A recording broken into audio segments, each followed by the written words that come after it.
what would you do? With help just yards away, you could opt to yell, so rescuers outside can immediately locate where you've fallen. But would this just make your problems worse?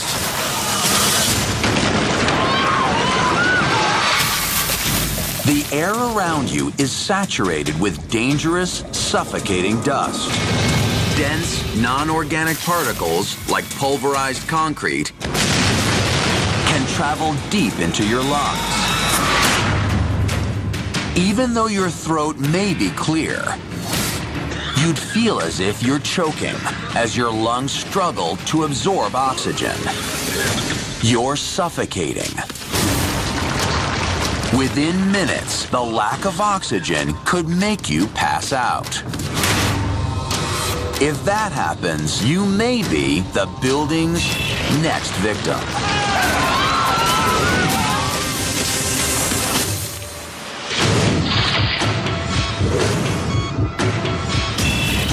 Since immediately yelling out won't work, maybe you need to take matters into your own hands by climbing up the debris to get closer to rescuers.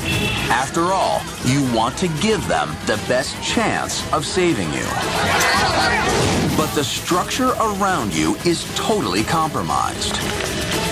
Trying to climb the unstable rubble could jostle it loose, continuing the collapse. Plus, as the amateur rescuers rush to your aid, they'll add their weight to the wreckage of the building. Like snow on top of a mountain, it only takes a small disturbance and the whole thing will give way. Only this avalanche isn't snow, it's concrete. And your biggest threat? That giant slab teetering above you. Falling just 6 feet, an 8 by 6 foot slab of concrete that's 6 inches thick would hit with over 64,000 pounds of force. It's like getting slammed by a freight train. Try to climb the debris, and your chances of survival will fall, and fall hard.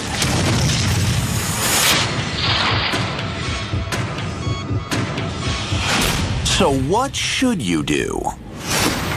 Incredibly, if you want to survive a building collapse like this, you should try to bury yourself deeper into the rubble. But you have to be smart about it.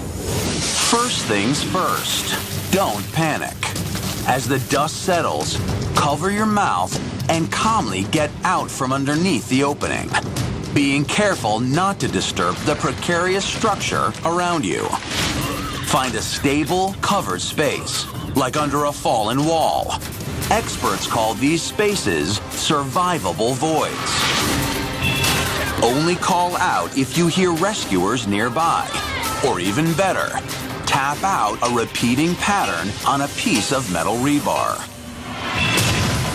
Not only will this save your breath, but you don't have to worry about your cries being drowned out by the voices of the crowd.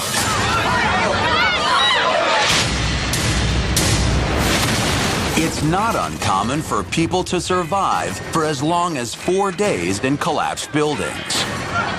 More than enough time for emergency workers to free you. Bury yourself deeper into a safe spot in the building. That's what you do if you don't want to die.